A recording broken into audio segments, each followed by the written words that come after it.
신약성경 191페이지 사도행전 3장 1절부터 10절까지 말씀입니다.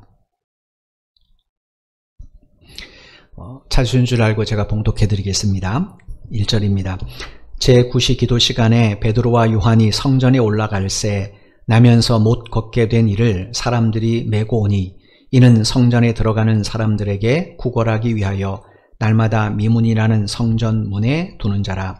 그가 베드로와 요한이 성전에 들어가려 함을 보고 구걸하거늘 베드로가 요한과 더불어 주목하여 이르되 우리를 보라 하니 그가 그들에게서 무엇을 얻을까 하여 바라보거늘 베드로가 이르되 은과 금은 내게 없거니와 내게 있는 이것을 내게 주노니 나사렛 예수 그리스도의 이름으로 일어나 걸으라 하고 오른손을 잡아 일으키니 발과 발목이 곧 힘을 얻고 뛰어 서서 걸으며 그들과 함께 성전으로 들어가면서 걷기도 하고 뛰기도 하며 하나님을 찬송하니 모든 백성이 그 걷는 것과 하나님을 찬송함을 보고 그가 본래 성전 미문에 앉아 구걸하던 사람인 줄 알고 그에게 일어난 일로 인하여 심히 놀랍게 여기며 놀라니라. 아멘. 오늘은 예수님의 다시 사심을 기리는 부활 주일입니다. 2000년 전에 우리의 죄값을 대신 치러주시기 위해서 십자가의 제물로 죽임당하셨던 예수님께서는 이제 모든 것을 소멸시키는 죽음의 권세를 깨뜨리시고 3일 만에 다시 부활을 하셨습니다. 그리고 이제 아버지 하나님의 품으로 돌아가시기 전에 마태복음 28장 20절에 보면 우리에게 다음과 같은 약속을 해 주셨어요. 마태복음 28장 20절 말씀입니다. 내가 너에게 분부한 모든 것을 가르쳐 지키게 하라. 볼지어다 내가 세상 끝날까지 너희와 항상 함께 있으리라 하시니라. 여기 우리말로 있으리라, 이거는 시제가 미래형이죠. 그런데 헬라어 성경에 보면 이 단어가 나는 있다라는 그런 단어로 기록되어 있습니다. 있다, 이건 현재형을 말합니다. 무슨 이야기입니까? 부활하신 예수님께서는 우리 곁에 항상 현재형으로 계시겠다, 이렇게 약속을 해주셨다라는 거예요. 언제까지 우리 곁에 계시는가? 주께서 말씀하시기를 세상 끝날까지, 당신이 이 땅에 오시는 날까지, 우리가 개인적인 죽음이라는 종말을 맞을 때까지 함께 하시겠다, 이렇게 약속하셨어요. 따라서 우리가 주님을 망각하고 있는 그 숱한 순간에도 부활의 주님은 항상 우리 곁에 계셨던 거예요. 그 증거가 뭡니까? 오늘 저나 여러분이 이 자리에 있는 거죠. 우리가 한 주간을 고난주간을 보냈습니다. 근데 고난주간을 보내면서 우리가 하루에 과연 몇 번이나 십자가의 주님을 생각했을까요? 고난주간을 보내면서도 우리는 그냥 평일처럼 지내지 않습니까? 우리가 얼마나 예수님의 사순절을 보내면서 예수님께서 나를 위해서 십자가에 돌아가신 그 고난을 기억하며 지키지만 우리가 주님을 잊고 살 때가 얼마나 많이 있습니까? 근데도 주님은 어땠는가? 주님은 항상 우리 곁에 계셨어요. 그래서 우리의 믿음을 지켜주시고 우리 죄를 지켜주셨기 때문에 우리가 오늘 이 자리에 함께 있게 된 줄로 믿습니다. 그 주님은 앞으로도 우리와 함께 항상 계실 거예요. 이유가 뭐냐면 우리의 믿음을 지켜주시기 위해서, 우리의 구원을 지켜주시기 위해서. 우리 의지로는 지켜낼 수가 없잖아요. 그죠? 얼마나 세상에 쓰나미 같은 이 욕망들의 유혹들, 세상의 유혹들이 얼마나 많이 있습니까? 그죠? 그 중에서 우리 의지로 할 수 있는 것이 뭐가 있겠습니까? 주께서 우리의 의지를 붙잡아 주지 아니하시면 우리 의지로는 그 유혹을 이겨낼 수가 없습니다. 그래서 주님은 세상 끝날까지 내가 현재형으로 너희들과 함께 있겠다, 이렇게 약속해 주신 겁니다. 근데 우리가 한 가지 생각해 볼 것은 2000년 전에 부활하신 예수님은 이 약속을 하시고 부활하신 지 40일째 되는 날 하늘로 승천하셨습니다. 그러면 이 약속이 어떻게 이루어지길까요? 분명히 부활하신 지 40일로 하늘로 승천하시는데 어떻게 현재형으로 늘 우리 곁에 함께 하시고 우리의 믿음을 지켜주신다고 약속하셨는가? 이 약속이 어떻게 이루어질 수 있는가? 여기에 대해서 예수님께서는 요한복음 14장 16절 17절에서 우리 이렇게 말씀해 주셨어요. 요한복음 14장 16절 17절입니다. 내가 아버지께 구하겠으니 그가 또 다른 보혜사를 너에게 주사 영원토록 너희와 함께 있게 하리니 그는 진리의 영이라. 세상은 능히 그를 받지 못하나니 이는 그를 보지도 못하고 알지도 못함이라. 그러나 너희는 그를 아나니 그는 너희와 함께 거하시며 또 너희 속에 계시겠습니다. 예수님께서 우리와 항상 함께 하시겠다는 약속을 지키시기 위해서 우리에게 누구를 보내주시겠다고 약속하셨냐면 바로 또 다른 보혜사입니다. 우리가 지난주에 이 말씀을 살펴봤죠. 이 또 다른 보혜사는 여러분 아시는 것처럼 성령님을 가리킵니다. 이 성령님에 대해서 예수님은 진리의 영이다 이렇게 우리에게 소개해 주셔서요. 왜 수많은 표현 가운데 진리의 영이라고 표현하셨는가? 그건 성령님이 당신의 영이심을 우리에게 가르쳐주기 위해서입니다.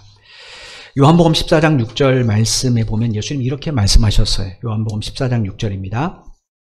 예수께서 이르시되 내가 곧 길이요 진리요 생명이니 나로 말미암지 않고는 아버지께로 올 자가 없느니라.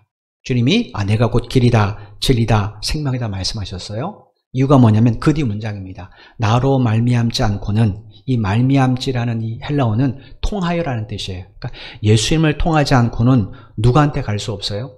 아버지 하나님 앞에 갈 방법이 없다라는 거예요.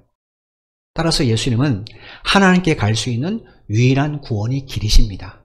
그래서 주님이 나는 길이다 이렇게 말씀하시는 거예요. 그 다음에 이 예수님이 하나님께 나가는 유일한 구원의 길인 것은 사람이 정한 구원의 조건이 아니죠. 누가 정하신 겁니까? 온 세상을 창조하신 창조자 하나님이 정하신 구원의 조건이에요. 태초부터 지금까지 이 구원의 조건은 동일합니다. 이것은 변하지 않습니다. 이렇게 변하지 않는 이치를 가리켜서 한자로 진리라고 말하죠. 여러분, 이단이 잘못된 게 뭡니까? 이단은 이 구원의 방법을 변질된 진리로 만들어버렸어요. 그래서 신천지인들은 자기들을 통해서만 구원이 있다고 말해요. 하나님의 교회도 자기들을 통해서만 구원이 있다고 말해요. 그러면 그전에는 어떻게 되는 겁니까? 구원의 방법이 바뀌었나요? 그럼 그건 진리가 아니죠. 바뀌는 건 진리가 될 수 없습니다. 태초부터 지금까지 불변하는 것이 진리죠. 그래서 이단들은 구원이 없는 겁니다. 왜냐? 그들이 말하는 진리는 변질된 진리지 온전한 진리가 될 수 없기 때문에 그래요. 주님은 우리가 하나님께 갈 수 있는 유일한 구원의 길이십니다. 이건 변하지 않습니다. 그래서 예수님이 나는 길이고 나는 진리다 이렇게 말씀하셨어요. 그리고 그 주님께서 요한복음 1장 4절에 보니까 성경이 사도 요한을 통해 증거하기를 그분 안에는 생명이 가득하다 이렇게 되어 있어요. 요한복음 1장 4절 말씀입니다. 그 안에 생명이 있었으니 이 생명은 사람들의 빛이라. 여기 우리말로 있었으니 라는 이 헬라어도 있다라는 뜻입니다. 현재형으로 기록되어 있어요. 예수님 안에 현재 뭐가 있다는 거예요? 생명이 가득하다라는 거예요. 그러므로 그 예수님을 누구든지 마음으로 믿음의 주를 영접하게 되면 어떻게 됩니까? 그분 안에 있는 영원한 생명을 얻게 되죠. 우리가 음식을 먹습니다. 음식 안에는 영양 성분이 있어요. 그죠? 그거를 내 안에 내가 입 안에 넣게 되면 그 영양 성분이 내 안에 그대로 들어오잖아요. 그래서 그것이 나에게 에너지를 주지 않습니까? 동일합니다. 우리가 생명이 가득하신, 현재형으로 생명이 가득하신 예수님을 내가 믿음의 주로 내 마음에 영접하면 어떻게 되는 겁니까? 내 영혼은 그분 안에 있는 생명을 통하여 영원한 생명을 얻게 되는 거예요. 그래서 예수님께서 나는 길이고 나는 진리고 나는 생명이다 이렇게 말씀을 해 주셨어요. 예수님께서 우리에게 보내주시겠다고 약속하신 또 다른 보혜사인 성령님은 이런 진리의 영이십니다. 진리가 무엇인지, 변하지 않은 우리의 구원의 길인 예수님이 누구신지, 어떻게 우리가 그 예수님을 통해서 하나님께 나갈 수 있고 주님 안에 있는 이 생명을 얻을 수가 있는지, 이 진리에 대해서 우리에게 가르쳐 주시는 분이라는 거예요. 그러므로 예수님의 영이신 성령님을 마음에 모신 사람은 어떻게 되는 겁니까? 길이요 진리요 생명이신 주님과 함께 사는 거죠. 여러분, 우리에게 중요한 게 뭡니까? 육체입니까? 영혼입니까? 영혼이잖아요. 사람이 죽으면 그 육체는 사람들이 함부로 합니다. 장례 절차가 있어서 지금은 이렇게 닦아주고 화장도 하죠. 우크라이나 사태 보십시오. 전쟁통에 죽은 사람이 그렇게 되던가요? 그냥 방치하고 그냥 한때 파가지고 다 한 곳에 몰아놓고 마치 고깃덩이처럼 취급하잖아요. 그런데 그 안에 생명이 있으면 그 사람은 지금 몸이 불편해도, 그 사람은 지금 뭐가 문제가 있어도 소중합니다. 이유가 뭐겠습니까? 그 사람의 영혼 때문에 그래요. 예수 그리스도의 영이신 성령님이 우리 안에 임합니다. 그러면 우리 영이 그 예수 그리스도의 영이신 성령님을 통하여 주님과 함께 동행하게 되죠. 그래서 성령님을 모신 사람은 어떻게 사는 건가? 예수님과 함께 살고 있는 거예요. 부활하신 예수님께서 이렇게 당시의 영으로 지금도 우리 가운데, 우리 곁에, 우리와 함께 계신다 약속하시는 것이 바로 마태복음 28장 이야기예요. 그럼 여러분에게 한번 묻겠습니다. 여러분은 정말로 이 사실을 믿고 계십니까? 스스로 함께 물어보십시오. 부활하신 주님이 과거에도 나와 함께 계셨고 현재도 나와 함께 계시고 앞으로도 나와 영원히 함께 계실 것이다. 과연 이것을 믿느냐는 거예요. 부활주일은 단순한 기독교의 명절절기가 아닙니다. 부활주일은 부활하신 예수님께서 지금 나와 함께 계심을 확인하는 날이에요. 주님이 부활하셨지? 그분이 어디 계시지? 바로 그분의 영이신 성령을 통해 내 안에, 내 곁에 나와 함께 계시지. 이걸 가장 크게 확인할 수 있는 날이 바로 부활주일입니다. 그 예수님이 어떤 분이신가? 모든 것을 소멸시키는 죽음의 권세를 깨트리시고 승리하신 분이잖아요. 그 주님께서 우리에게 이렇게 말씀해 주셨습니다. 요한복음 16장 33절 말씀입니다. 이것을 너에게 이르는 것은 너희로 내 안에서 평안을 누리게 하려 함이라. 세상에서는 너희가 환난을 당하나 담대하라. 내가 세상을 이겼노라. 여기 우리말로 이겼노라 라고 번역된 헬라어는 이기다, 압도하다, 정복하다 이런 뜻이에요. 예수님이 세상을 압도적으로 정복하셨다는 거. 압도적인 건 뭡니까? 압도적인 것은 다시 도전하지 못하도록 완벽하게 제압한 것을 가리고 압도적이라고 말해요. 십자가의 죽음을 이기시고 부활하시기 전까지 예수님은 마귀에게 유혹도 당하셨습니다. 그리고 사람들에게 조롱과 멸시도 당하셨어요. 그리고 제자들에게 배신도 당하셨습니다. 그런데 부활하신 주님에게는 더 이상 이런 고난이 없었습니다. 왜냐? 주님이 십자가를 통해 이 모든 죄악과 죽음의 고난을 다 이기셨기 때문에 그렇습니다. 그냥 한두 번 이기신 것 아니에요. 다시는 도전할 수 있도록 압도적으로 이기셨기 때문에 주님은 다시 이 고난을 당하지 않으시는 거예요. 따라서 누구든지 믿음으로 그 주님 안에 거하는 사람은 주님의 말씀을 힘입어서 어떤 일이 생기는가? 세상의 어떤 환난과 역경 속에서도 절대적 평안을 누리게 되는 겁니다. 이건 뭐겠습니까? 세상을 정복하신 주님이 우리와 함께 하시기 때문에 그렇습니다. 제가 개인적인 얘기를 좀 하겠습니다. 우리 아들이 군대 가서 이제 여름 옷에 대해서 여러 가지 물건을 담아서 소포를 보냈어요. 택배를 보냈는데 한 달 전에 보냈는데 받지를 못했어요. 거기에 이제 그 택배에 관련한 군대에서 그 메모가 옵니다. 뭐냐면 분실해도 책임을 안 진다라는 거예요. 주소를 좀 뭐 잘못 적었는지 도착하지 않았어요. 그러니까 이제 제 아들은 속이 타들어가죠. 그러니까 저희나 저 아내나 저는 하는 말이 뭐냐? 해줄 수 있는 게 없잖아요. 기도하자, 기도하자, 기도하자. 그리고 이제 지난주 고난주간이었단 말이에요. 그래서 제가 이제 간절히 기도했죠. 우리 아내도 마찬가지로 하나님, 부활주의를 맞는데 우리 아들이 예수님의 이 부활을 확인할 수 있도록 택배를 좀 찾아주시면 안 되겠습니까? 근데 지난주에 전화가 왔어요. 택배가 왔답니다. 물건이 거기 있는데 아무도 찾아주지 않는 거예요. 다른 데가 있었으니까. 그런데 희한하게도 거의 분실이랍니다.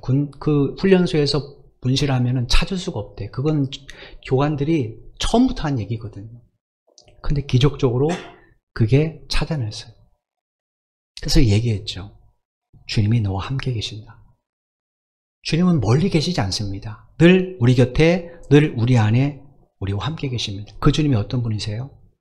모든 것을 소멸시키는 죽음의 권세를 깨뜨리시고 완전히 압도적으로 승리하신 주님이십니다. 그러므로 그 주님이 나와 함께 계신다면 우리가 절대적 평안을 누리게 될 수 있지 않겠습니까? 왜냐? 주님이 나에게 그 승리의 은혜를 베풀어 줄 것을 믿기 때문에 그렇습니다. 오늘 본문 말씀은 이런 믿음을 가진 사도 베드로와 요한이 성전 민물에서 구걸하는 한 장애인 안진뱅이를 고쳐줘서 걷게 한 이야기예요. 오늘 본문 1절 2절을 다시 한번 보겠습니다. 제9시 기도 시간에 베드로와 요한이 성전에 올라갈새 나면서 못 걷게 된 이를 사람들이 메고 오니 이는 성전에 들어가는 사람들에게 구걸하기 위하여 날마다 미문이라는 성전문에 두는 자라. 2000년 전에 경건한 유대인들은 하루에 3번씩 기도를 했습니다.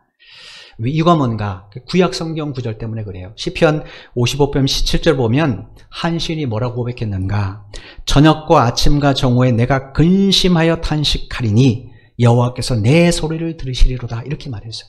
내가 근심할 수 없게 된 상황이에요. 현실이. 답도 없고 해결의 문제도 없습니다. 그래서 자기가 뭐 했는가? 저녁과 아침과 정오에 탄식하며 기도했더니 하나님이 내 기도를 들어주셨다는 거예요. 그 다음에 다니엘서에 보면 다니엘서 6장 10절에 뭐라 기록되어 있는가? 다니엘이 하루에 3번씩 무릎 꿇고 기도하더라. 이게 다리왕 때 사건이잖아요. 바사왕 다리왕 때 다니엘이 하루 창문을 열고 3번씩 예루살렘 성전을 향하여 기도했습니다. 그러면 죽습니다. 근데 어떻게 됐습니까? 역전됐잖아요. 그래서 경건한 유대인들은 이 말씀을 근거해서 하루에 3번, 3시, 6시, 9시에 기도 시간에 가서 예루살렘 성전에서 기도합니다. 만약에 내가 예루살렘 성전에 가지 못하게 된다, 그러면 복음서에 보면 바리새인들, 서기관들 어떻게 했는가? 그냥 시장 바닥에 서서 기도하는 거예요. 그 시간에 다른 사람이 보도록. 여러분, 이스람 교인들이 시간 되면 그냥 표고 그 메칼랑에서 막 기도하잖아요. 그 비슷하다고 생각하시면 됩니다. 경건한 유대인들은 그랬어요.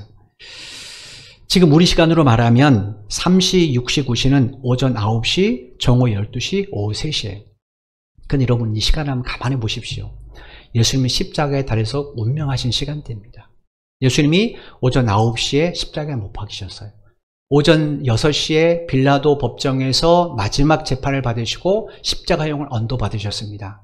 그리고 아시는 것처럼 십자가를 지시고 골고다 언덕까지 올라가셨죠. 그리고 그 십자가에 못 박히신 시간이 오전 9시예요. 그 다음에 정오 때 어떻게 됐습니까? 하늘의 해가 빛을 잃어버렸죠. 흑암이 가득 찼습니다. 오후 3시에 주님이 다 이뤘다 하고 운명하셨어요.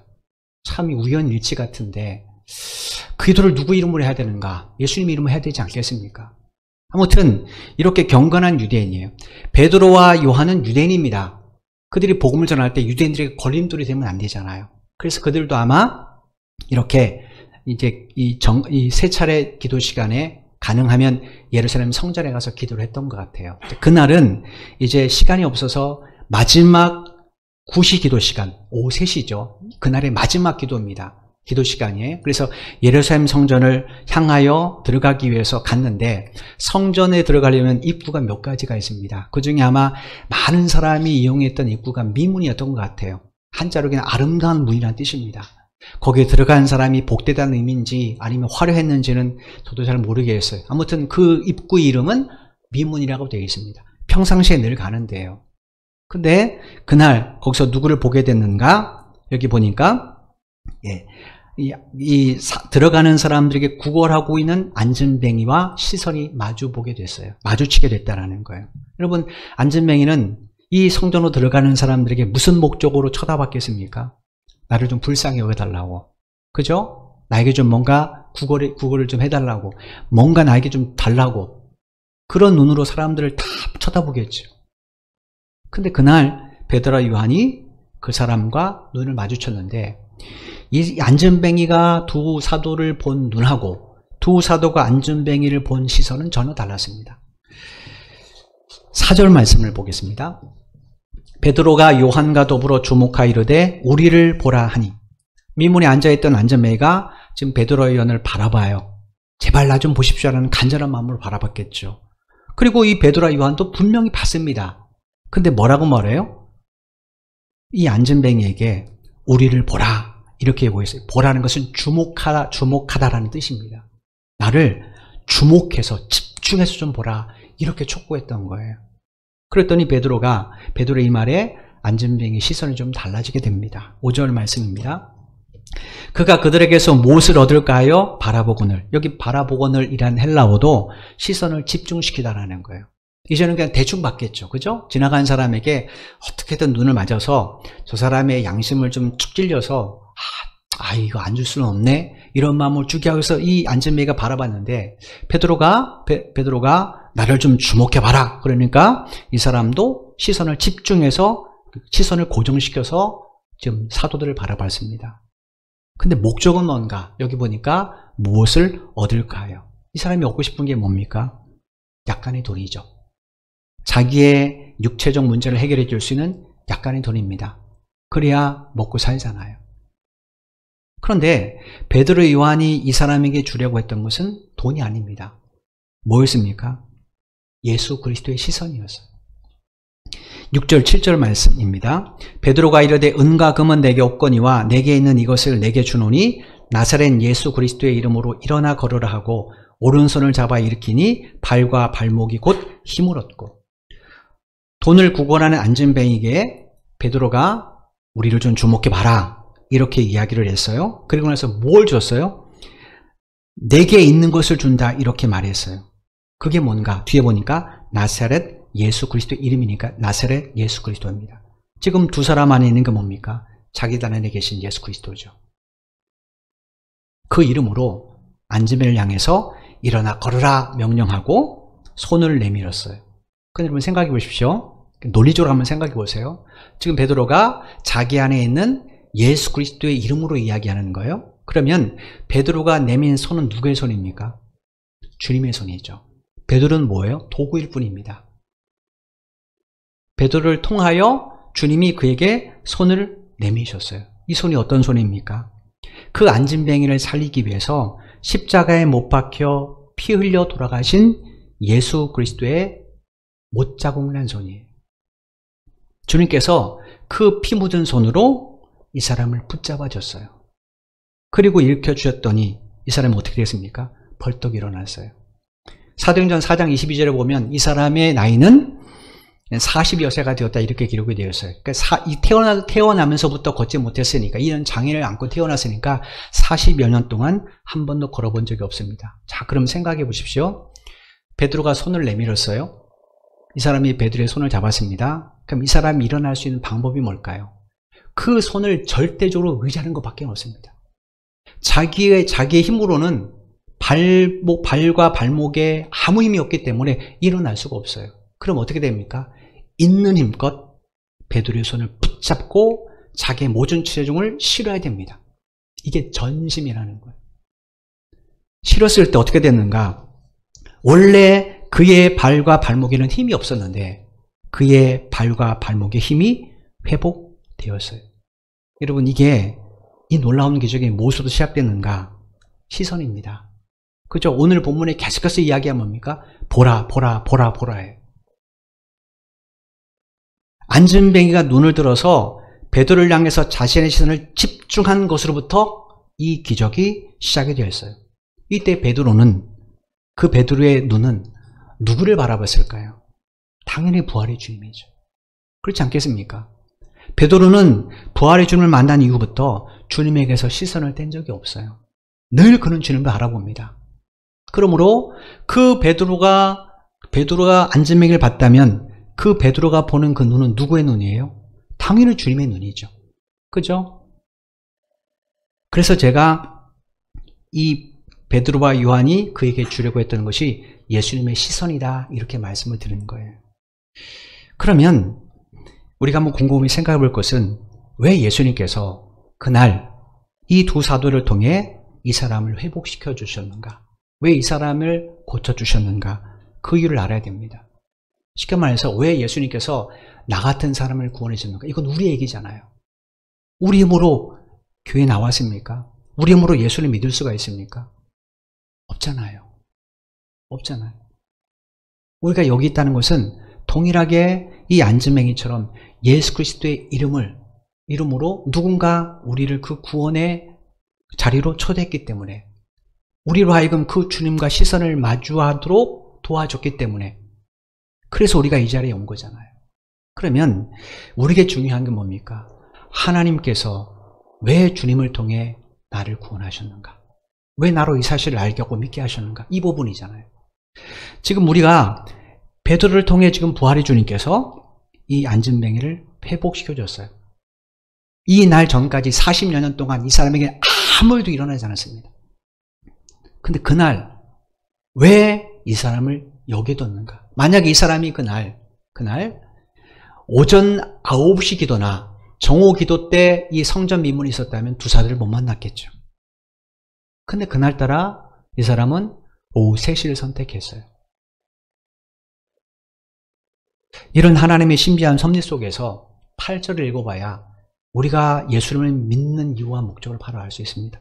8절 말씀 보겠습니다. 뛰어서서 걸으며 그들과 함께 성전으로 들어가면서 걷기도 하고 뛰기도 하며 하나님을 찬송하니. 발과 발목에 힘이 생겨서 일어서게 된 이 사람이 어디로 뛰어갔습니까? 자기 집이 아니에요. 예루살렘 성전입니다. 이건 뭐겠습니까? 지난 40여 년 동안 그가 정말로 들어가고 싶은 곳은 여기였기 때문에 그래요. 근데 한 번도 자기 발로는 이 성전 문턱을 넘어가 본 적이 없어요. 이유가 뭡니까? 사람들이 성전 미문에 그 사람을 내려놓고 구걸하겠지, 그 사람 데리고 아무도 성전 안으로 데려가지 않았다라는 거예요. 따라서 그에게 있어서 미문은 어떤 문입니까? 절망과 좌절의 문입니다. 다른 사람에게는 미문이죠. 근데 이 사람에게는 그건 절망의 문이고 좌절의 문이고 낙심의 문입니다. 주님께서 그날 그로 하여금 이 문을 넘어서 하나님 앞에 나가게 하시는 거예요. 이거 뭡니까? 하나님을 예배케 하시기 위해서. 그래서 그의 발목과 그의 힘, 발과 발목에 그 힘을 회복시켜 준 겁니다. 오늘 우리도 마찬가지예요. 하나님이 왜 나를 구원하셨는가? 나 같은 자를 구하셨는가? 그건 하나님 앞에 나와 예배케 하시기 위해서. 예배는 우리 신앙의 매우 중요한 중심입니다. 따라서 그리스도인들은 예배를 소중하게 생각해야 돼요. 특별히 코로나 팬데믹으로 우리 예배가 얼마나 흐트러졌습니까? 다시 한번 생각해 보셔야 돼요. 하나님이 나를 왜 구원하셨는가? 우리로 예수 그리스도를 믿음으로 하나님 앞에 나아가기 위해서. 가서 뭐 하는가? 하나님을 예배하게 하시기 위해서. 그랬더니 이 미문을 통과해서 성전에 들어가서 찬양하는 이 사람을 통해 다른 사람도 함께 하나님 앞에 영광 누리게 되지 않았습니까? 9절 10절 말씀입니다. 모든 백성이 그 걷는 것과 하나님을 찬송함을 보고 그가 본래 성전 미문에 앉아 구걸하던 사람인 줄 알고 그에게 일어난 일로 인하여 심히 놀랍게 여기며 놀라니라. 모든 사람이 함께 하나님을 예배하게 됐다는 거예요.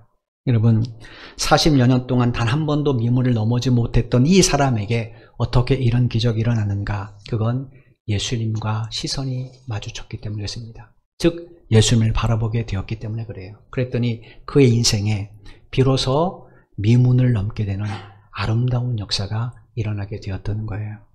부활절 맞은 오늘 여러분의 시선도 이 사람처럼 부활하신 예수님을 향하게 되기를 주님의 이름으로 축원을 드립니다. 부활의 주님을 바라보시고 그분의 손을 붙잡으십시오. 하나님, 나는 발과 발목에 힘이 없습니다. 걱정하지 마십시오. 믿음으로 주님을 의지하십시오.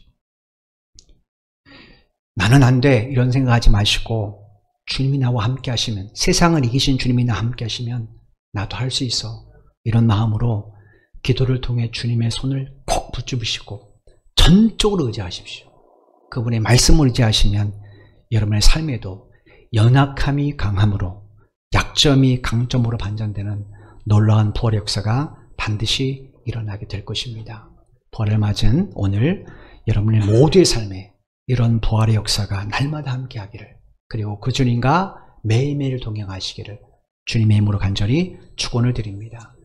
이 시간에는 우리가 이런 우리에게 부활의 은혜를 입혀주시기 위해서 십자가의 고난을 당하신 주님을, 이제는 우리 주 예수 그리스도의 크신 은혜와 하나님의 만극하신 사랑하심과 성령님의 교통하심이 이 거룩한 예배에 참여한 모든 성도들의 머리 위에, 저들의 가정과 저들의 직장과 사업 위에, 이 나라의 이민족과 우리 선교 제일교회 위에 지금부터 영원토록 함께 하시기를 간절히 축원하옵나이다.